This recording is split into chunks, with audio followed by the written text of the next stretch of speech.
完了，干起来了！你们评评理吧。俺家人一起打扑克，我姥跟温迪一伙，我姥让温迪出勾圈开尖，温迪说他没有，我姥输了。看，我出去了，我赢了，赢了。输了你拿钱啊，你故意的。我勾圈开尖你不出，输了就赖你。我是不是问你了？你说你没有，我没有。你烦人吗 ？Am I fired? Am I fired? 你看，你这是勾圈开尖儿 ，J K Q A 357，勾圈开尖儿 ，J K Q A。他是不是不会说英文呢？不会说英文。哎，这两天我陪着我婆婆小姑子出来玩，我就在思考一个问题，就是这几个外国人他们怎么这么开心，怎么能这么开心，就是一不小心就开心。我觉得我婆婆能活到130岁，首先他们是真热情。温迪上次见着我爸，我让他叫张哥，他记错了，叫成了哥哥。时隔半年多又见着我爸，开口就是哥哥。你好，哥哥。紧接着一个大拥抱，我爸还没反应过来呢，两个女儿进来，观察了一下他妈，一致认为我爸的名字就是哥哥，都跟着叫。你好，哥哥。你好，哥哥。这我爸也整懵了，你究竟有几个好妹妹？几个好妹妹 ？Nice to meet you。看着姥爷说英语，张拿铁不乐意了，他认为我爸叛变了。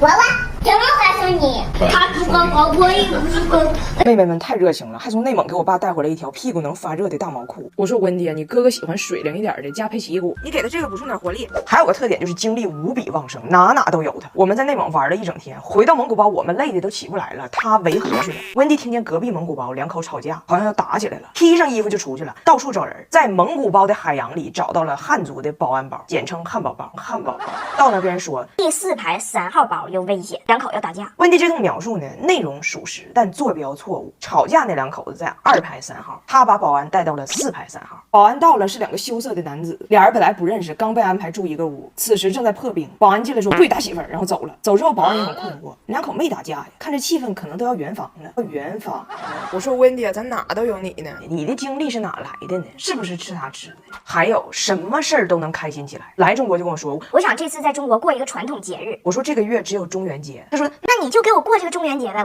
我迫不及待了。我说温迪，这个节不着急，将来都得过。他说我着急，这节后边最快的是中秋节，那中秋节不得等我走了才过吗？我说其实吧，中元节也是，中元节也是。然后在蒙古包里边，因为当天活动吃9头包嘛，这几个人为了占便宜，连干马奶酒喝多了，当场就说今天晚上也有月亮，也很圆，咱就当今天是中秋节，把它过了。说时迟那时快呀，60岁的妈还有俩女儿在篝火前那叫一个狂欢，加拿大跳水队都没有他们齐，那个活力值啊，就我们年轻人都惊呆了。他就让我们感觉，哎，今天就是中秋，有啥不能试的？中秋3件套，见哥哥跳热舞，挖个金月补一补。你看挖一勺像小月亮不？一天一颗，吃完了要活力满满。金秋挖金月，活力聚团圆。可怜张拿铁的这2天给忙得坏了。昨天骑马，他奶奶姑姑们上马就一顿给这些蒙古马起英文名，从 Mary 到 Sunny 到 Ivory。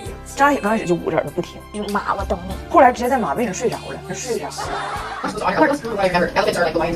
关于马术服，关于马术服。完了，温迪马上就要带着俩女儿来中国了，但是这次我妈拒绝接待。对于她此次的到来，最受伤的是张拿铁。我妈提出让张拿铁自己留在北京陪她奶，张拿铁的反应给我逗稀了。对于这次温迪来呢，就我们的感觉怎么形容呢？我觉得大胖媳妇的形容非常准确。她昨天跟我说，我感觉我们迎接我妈的到来吧，那个感觉有点像你们中国人过年放鞭炮，你又想听个响，你又怕他帮着你。我说太对了，所以我决定，我想先在北京躲2天，让她先帮我妈。结果没想到，我妈坚决不接待。温迪那边跟大胖媳妇打电话，1米之外，我妈跟我打电话。温迪那边在聊她对东北澡堂子的微妙情怀，我妈这边拒绝的非常直白。我妈告诉我，去年温迪来那一下子，她走之后我吃1个月家药，给我都吃长个了，今年还带俩，我不招待。局面这个尴尬呀，我都得拿电话上那屋接去。但好在温迪啥也听不懂，我就跟俩孩子说，我说这里边很复杂，咱们人这一辈子用3年学会说话，但要用1生学会闭嘴。你俩都不许随便翻译啊！翟小达说，好吧。拿铁，我真傻呀，啥我们呢？然后我的婆婆她已经买好了礼物，想表示对我妈招待他们娘仨的这个感谢。我没问是啥，但我个人觉得不如空手。但是温迪完全不知道的是，我妈跟我说，你别住我家，你就带着他们3个去住宾馆，钱我拿，我不招他们，我受不了他们闹腾。我说妈，铁岭咱家附近所有的酒店都不能招待外宾。我妈说，我就说你这孩子不会来事儿，不会办事儿，他们是不是外宾，那不前台说了算吗？你到时候咱说你提了2个火辣，你拎2箱牛奶，咱说你说2句好听话，你还不会吗？你得前台哄开心了，完你就说这仨女的是中国人，是中国人。俺们娘俩沉默了5秒钟之后，我说妈，你好意思不？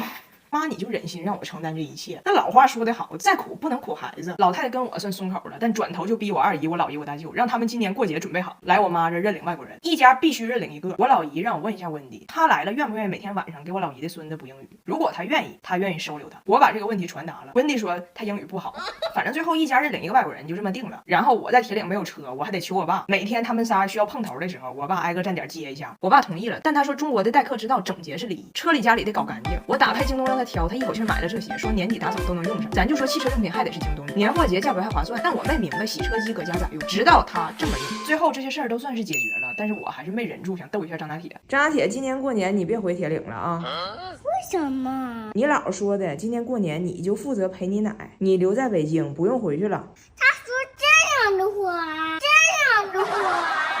张大铁要和他爸去参加小小主持人的比赛了。我妈给张大铁报了一个兴趣班，叫小小主持人，已经学了10节课了。现在要有一个汇报表演，每个孩子和家长打配合，一起完成一段贯口演出。张大铁又强，在所有的题里选了一套最难的、最长的。我买了个烟袋乌木杆，我是掐着他的两头那么一道黑，二姑娘描眉去演戏，照着他的镜子那么两道黑。回来天天在家练，跟他姐一起练。俩人你别说啊，现在已经练得非常默契，基本很流利了。8到9到10道黑，我买了个烟袋乌木杆，我是掐着它的两头1道黑。妈妈，我跟姐姐练的可好了，我是最棒的。那到时候可不是你跟你姐去，是你跟你爸去。因为他是第2天晚上比赛，我第2天不在北京，只有他爸能陪他去。那咋办？孩子练了那么长时间了，咱也不能就不让他去了，那就练呗。我数1、2、3，咱就开始。1、2、3。是。你是啥呀？我是你爸爸。我买了个烟袋乌木杆，我买那个2袋是心眼儿。你是心眼儿啊？二兄弟描眉来演戏，二娘的描眉两脚气。爸爸，你不缺个什么？缺个什么？但是大胖媳妇自己觉得，她说出来的和我教的已经8、9不离10了。她觉得再练2遍，他们就是夺冠热门。我买了个烟袋乌木杆，我买一个2袋。我买了个烟袋乌木杆，我买一个2袋牛肉干。你是不是故意的？你是个故意的。黑2道黑，3、4、5、6几道黑，买一个2袋乌木杆，2袋2黑，二兄弟描眉两脚气。到了比赛当天晚上，我以为张大铁这个脸是必丢无疑了，他只能面对这个现实。没想到他赛到临头依然没有放弃，他找他姐求他姐说：“姐，你能想到什么办法能让爸爸不跟我去吗？”他姐也是心疼他，找到了他爸的自行车锁，跟他爸说蹦床上的吊环松了，让他爸帮他们绑一下。于是就上演了一场请君入瓮，瓮中捉鳖的大戏。